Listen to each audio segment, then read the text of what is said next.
Assalamualaikum warahmatullahi wabarakatuh. Waalaikumsalam warahmatullahi wabarakatuh, Guru. Selamat siang anak-anak semuanya. Selamat siang. Sudah jam 1 ini ya. Masih semangat untuk mengikuti pelajaran Bu Farah hari ini ya? Harus semangat dong. Apalagi kita sedang belajar lapor. Tadi belum makan Pak Mas Wasis, belum makan tadi ini. Tapi kurang. Saya belum, Bu. Ditahan Saya juga dulu belum. ya. Makanya yang masih lapar ditahan dulu. Nanti dilanjutkan lagi kalau sudah selesai materinya Bu Farah ya. Mas Abdullah Rifa yang suka makan di kelas ditahan dulu ya. Jangan sampai ketahuan sama Ibu kalau Ya, di minta kelas. maaf, Guru. Ya, oke. Hari ini sebelum kita mulai pelajaran, coba dicek dulu kanan kirinya, apakah masih ada sampah berserakan atau tidak. Pakaiannya dicek lagi dalam keadaan rapi ya. Semuanya nggak usah dikeluarin deh ya, simpan saja ya. Kalau sudah dirasa cukup semuanya, sudah rapi semuanya ini, alhamdulillah Ibu ya. Oke, sebelum kita memulai pelajaran pada siang hari ini, kita mulai dulu dengan bersama-sama membaca basmalah ya. Ayo dibaca bareng-bareng. Bismillahirrahmanirrahim.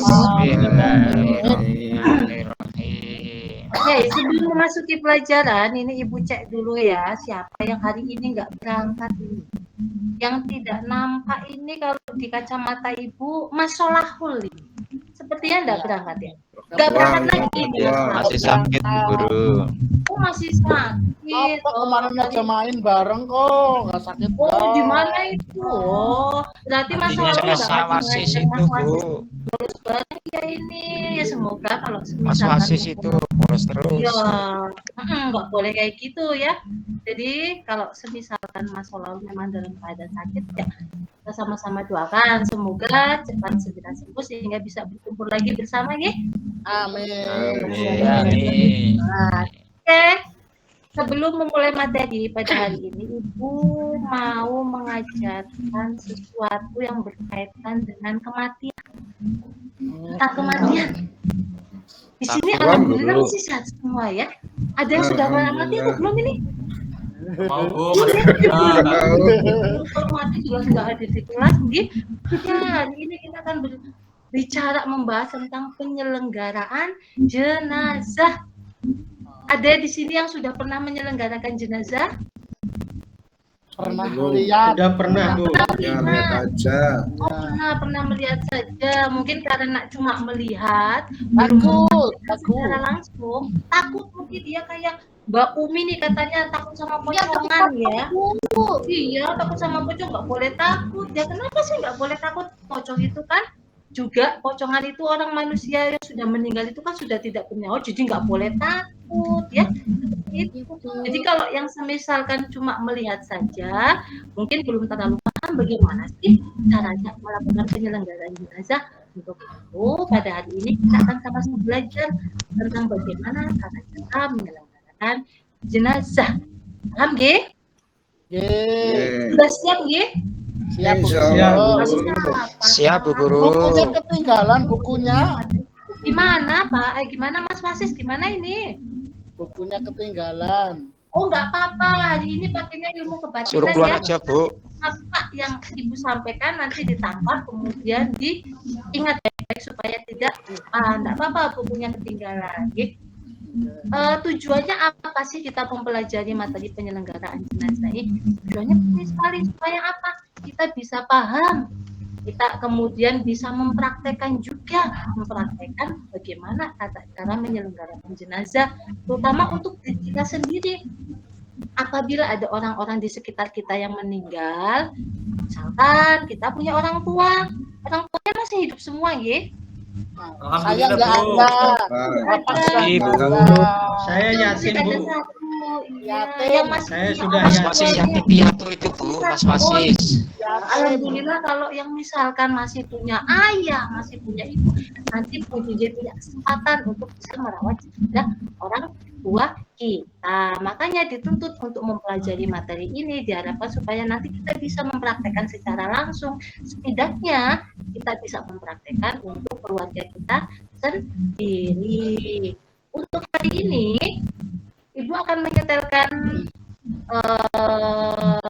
tampilan dulu ya di detik itu. Monggo nanti dilihat, disimak baik-baik. Untuk tata cara penyelenggaraan jenazah, silakan dilihat di depan ya. Ada 4 tahapan dalam penyelenggaraan jenazah. Ya, ada apa saja itu? Coba dibaca di depan itu. Yang pertama menyelenggarakan jenazah. Memandikan. Mengkafani. Yang kedua, Mengkafani. yang ketiga apa? Menyolatkan. Yang terakhir Mengkuburkan. menguburkan jenazah. Betul sekali. Untuk hari ini kita akan fokus untuk 2 perkara. Yang pertama dulu ya, yaitu yang pertama adalah Memandikan. Nah, baru setelahnya adalah mengkafani. Betul sekali. Tapi yang perlu diingat, sebelum jenazah dimandikan, itu kira-kira ada perlakuan khusus terhadap jenazah dulu atau tidak? Apakah kemudian ketika ada orang meninggal, ya langsung kita mandikan, kita gotong, kita siram, kita mandikan, langsung kita kafani? Kan tidak seperti itu. Ada beberapa hal yang perlu. Ya ada betul. Dek Nur Alimin, coba yang pertama kira-kira apa? Sebelum jenazah dimandikan, setahu saya kita masih memperlakukannya sebagai manusia yang dihormati walaupun sudah mati. Yaitu ketika sudah mati biasanya ketika matanya masih terbuka, Bu, itu perlu kita pejamkan. Ditutup, dipejamkan. Kemudian dipejamkan matanya. Kemudian jenazah ditutup pakai kain tertutup, Bu. Betul sekali. Terutama auratnya jangan sampai terlihat. Ya, Bu, seperti itu, Bu Guru. Ya, betul sekali. Ini pintar sekali dan Nur Alimin sepertinya tadi malam itu sudah menyiapkan materi jenazah sekali ya. Ya, Luar biasa. sudah semangat sekali. Besok mau pelajaran di pasar. Jadi sudah ranking 1. Oh ya, betul sekali ya. Oke, tadi jawaban dari Dek Nur Alimin itu betul sekali. Mungkin Ibu akan sedikit menambahkan ya. Jadi ketika ada saudara kita sesama muslim yang meninggal, maka ada perlakuan khusus yang perlu kita lakukan. Yang pertama adalah menutup kedua matanya sambil mengucapkan kalimat apa? Ya, bagaimana bunyinya? Ada yang tahu? Lupa, Bang Bu Guru. Lupa, Bu. Yang ranking 1 tadi yang katanya ranking 1 di kelas, kalimatnya bunyinya seperti apa? Sambil mengucapkan Aku lupa. Innalillahi wa inna ilaihi raji'un. Kemudian yang kedua adalah kita tanggalkan pakaian yang ada di tubuhnya. Apabila tubuhnya sudah kaku, maka kalau tubuhnya masih lemas karena baru meninggal, itu kan masih bisa ditanggalkan dengan mudah pakaiannya. Tapi kondisinya gimana kalau badannya sudah kaku karena meninggal dalam waktu yang sudah lama? Maka tidak boleh kita secara paksa menanggalkan pakaiannya. Apa yang harus kita lakukan? Kita pakai bantuan dari gunting. Kita tanggalkan dengan cara kita gunting pakaiannya. Kemudian yang ketiga, coba apalagi Mas Abdullah Rifai? Ya, betul sekali ya. Kita adalah betulkan dulu letaknya. Kalau misalkan orang meninggalnya di jalan, kecelakaan, pastikan posisinya tidak tertidur terus saja. Mungkin ada yang meninggal dalam keadaan duduk, jongkok, kebalik, dan posisi apapun itu. Maka kita betulkan dulu letaknya. Setelah kita betulkan letaknya, kemudian kita bujurkan ke arah kiblat. Kemudian yang kita lakukan berikutnya adalah kita pastikan dulu si jenazah ini punya hutang atau tidak. Kenapa sih? Kenapa perlunya kita bertanya tentang hutang jenazah? Apa kita akan membayarnya? Ya tentu saja apabila kita ahli warisnya, maka kita juga punya kita juga harus membayarkan hutang-hutang jenazah. Agar apa? Agar kelak ketika di akhirat kelak tidak dipersulit makanya menuju surga. Karena apa? Ternyata si jenazah itu punya banyak hutang. Jadi besok kita kan tidak tidak tahu kapan kita akan meninggal. Makanya sebisa mungkin kita punya catatan. Hutangnya ke siapa, hutangnya berapa juta, berapa ratus ribu. Setidaknya itu bisa kita tinggalkan untuk apa? Untuk ahli waris kita, supaya nanti kalau bisa membayarkan hutang kita. Itu adalah beberapa hal yang perlu kita perhatikan apabila ada saudara kita yang meninggal. Baru kemudian kita mulai masuk kepada penyelenggaraan jenazahnya. Tadi sudah Ibu sampaikan ya. Kalau hari ini kita akan bahas tentang dua perkara. Yang pertama, tadi yang pertama apa? Memandikan. Dan yang kedua adalah mengkafani jenazah. Nah, itu tugas kalian adik-adik semua ya. Hari ini Ibu akan minta kalian membentuk kelompok. Di 2 kelompok saja. Nanti kelompok pertama membahas tentang memandikan jenazah. Kelompok 2 membahas tentang mengkafani jenazah. Kalau sudah kelompok, nanti silakan kalian cari sumber sebanyak-banyaknya. Boleh dari paket yang sudah kalian pegang masing-masing, boleh dari lembar kerja siswa maupun boleh dari sosial media apapun ya. Nanti silakan dicari sumbernya sebanyak-banyaknya. Untuk kelompok pertama nanti ketua kelompoknya De Anggun ya. Kelompok pertama nanti silakan disiapkan. Kelompok kedua De Umi, nanti disiapkan ya bersama teman-teman kelompoknya. Ibu kasih waktu kurang lebih 10 menit aja lah, nggak usah lama-lama. Nanti kalau terlalu lama malah ngantuk itu. Ada Abdul Faiz suka tidur di kelas ini ya. Monggo, silakan dibahas bareng dengan kelompoknya masing-masing.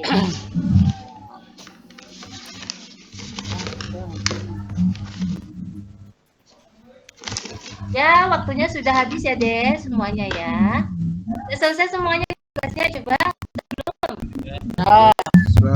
Ya, alhamdulillah. Kalau Ibu lihat ini kayaknya kalian sudah punya banyak banget materi ini. Tadi Ibu lihat kalian ngambil dari sumber ini, sumber itu, sumber ini, sumber itu.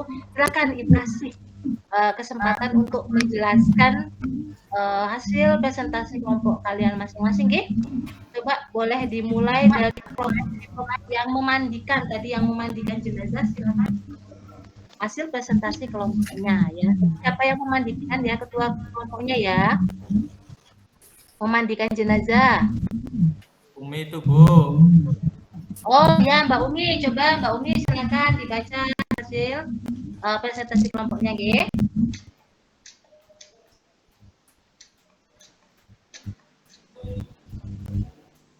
Kayaknya Mbak Uminya lagi ke kamar mandi ya. Oh, ya ini kita Mas Anggun tadi kelompoknya mengkafani dulu ya. Iya Bu, siap. Dulu. Nah itu ada Bu, itu. Oh iya. Baru pulang. Oh Mbak Umi, dari mana ini Neng ya? Dari mana ya? Gue bilang-bilang Bu. Sama Ibu. Kamar mandi. Biasa ngilang itu sama Anggun. Hilang ya, iya kok. Ayo Mbak Umi, monggo disampaikan presentasi kelompoknya ya.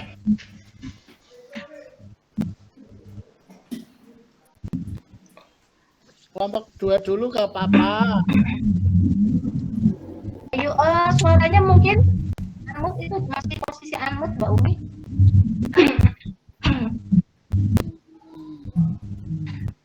Kelompok 2 dulu. Ya, monggo Mbak Umi. Ya, assalamualaikum warahmatullahi wabarakatuh. Waalaikumsalam warahmatullahi wabarakatuh.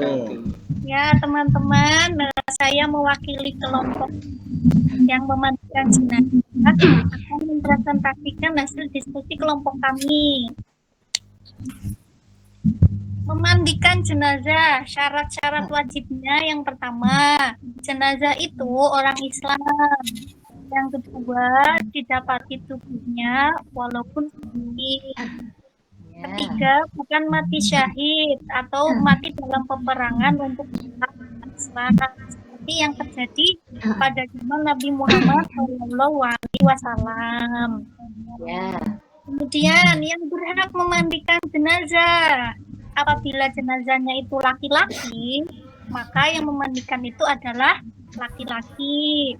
Perempuan tidak boleh memandikan jenazah laki-laki kecuali itu adalah istri dan mahramnya. Kemudian apabila jenazah itu perempuan, hendaklah dimandikan oleh perempuan juga. Laki-laki yang boleh memandikan itu hanya suami atau mahramnya. Kemudian hal-hal yang perlu dipersiapkan ketika memandikan jenazah antara lain tempat mandi, air bersih, air sabun dan air kapur baru. Ya, jenazah itu representasi dari kelompok yang memandikan jenazah ya teman-teman. Ya, terima kasih Mbak Umi. Berikan aplaus untuk Mbak Umi. Ya, terima kasih untuk presentasinya, betul sekali ya. Kemudian kita masuk ke kelompok yang kedua tadi mengkafani. Yo, Dek Anggun coba ayo silakan dibaca hasil kelompoknya. Ya, Assalamualaikum warahmatullahi wabarakatuh. Waalaikumsalam. Di sini saya mewakili kelompok 1 tentang mengkafani jenazah. Jadi hasil diskusi kami yang pertama yaitu mengkafani jenazah. Kain kafan terdiri atas 3 lapis bagi mayit laki-laki dan 5 lapis bagi mayat perempuan. Terdiri dari 2 lapis kain kafan ditambah kerudung, baju kurung, dan kain. Sebelum kain kafan digunakan untuk membungkus atau mengkafani jenazah, kain kafan hendaknya diberi wangi-wangian terlebih dahulu.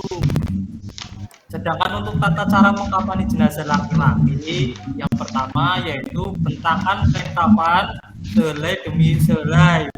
Yang paling bawah lebih lebar dan luas, serta setiap lapisan diberi kapur barus. Yang kedua, angkat dan letakkan jenazah di atas kain, lalu tutuplah lubang-lubang baik lubang hidung, telinga, mulut, bubul, dan dubur dengan kapas. Setelah itu selimutkan kain kafan sebelah kanan yang paling atas, kemudian ujung lembar sebelah kiri. Selanjutnya lakukan seperti tersebut selembar demi selembar dengan cara yang lembut, jangan kasar.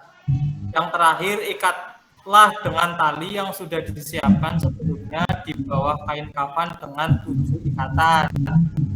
Demikian presentasi saya tentang mengkafani jenazah. Wassalamualaikum warahmatullahi wabarakatuh.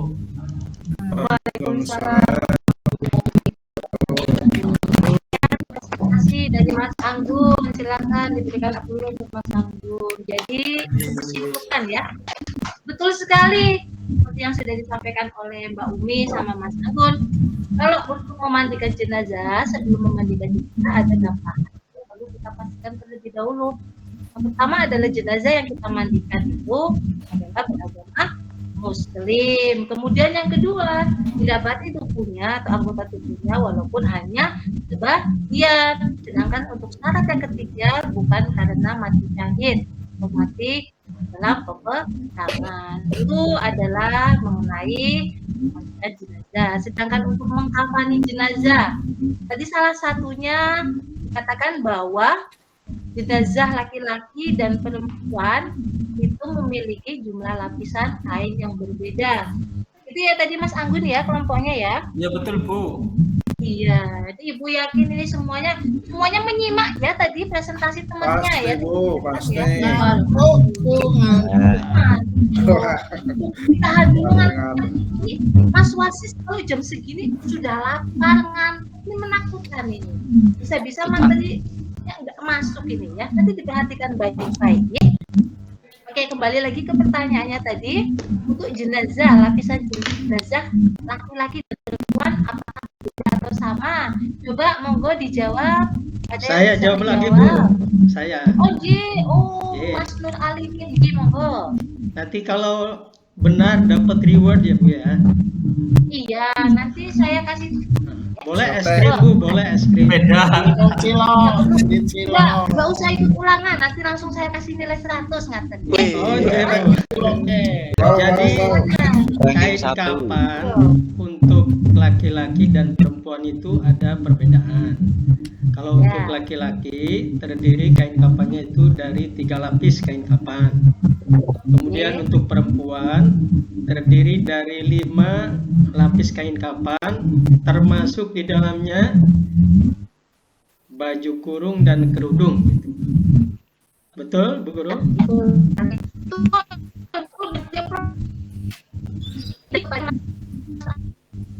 Untuk masuk Arifin. Jadi betul sekali ya, untuk jumlah lapisan kain kafan antara jenazah laki-laki dan perempuan beda. Bedanya gimana ya?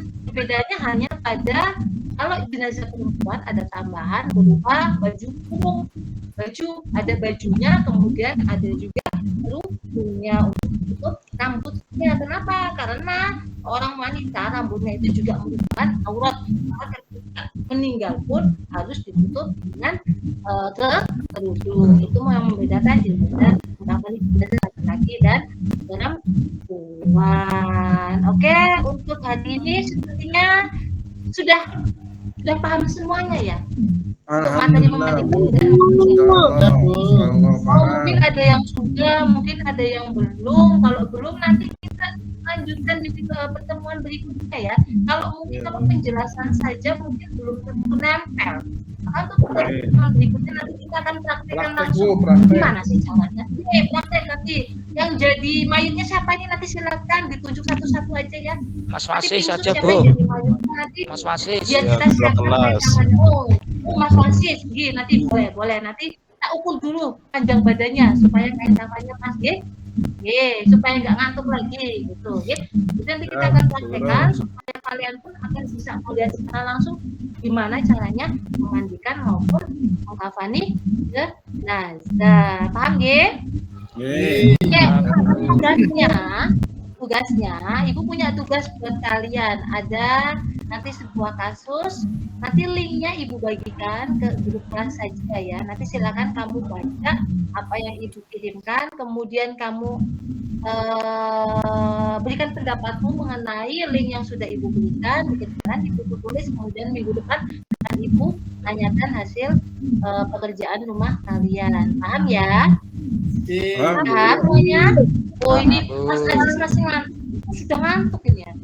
Jangan ngantuk ya, sebentar lagi nih, setengah detik lagi kita pulang ya. Jadi kita dulu ngantuknya ya.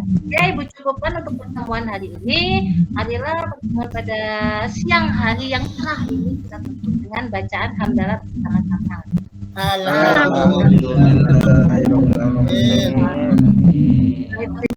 Wassalamualaikum warahmatullahi wabarakatuh. Waalaikumsalam.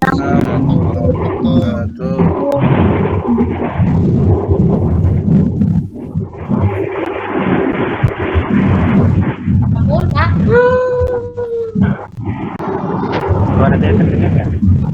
Kedengaran, Pak dosen. Rahu Pak dosen. Oh iya, karena itu sudah perintah. Aja saya mohon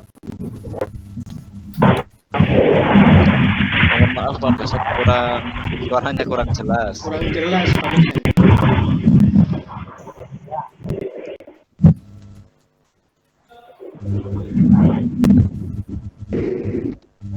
Suaranya nggak jelas Pak dosen.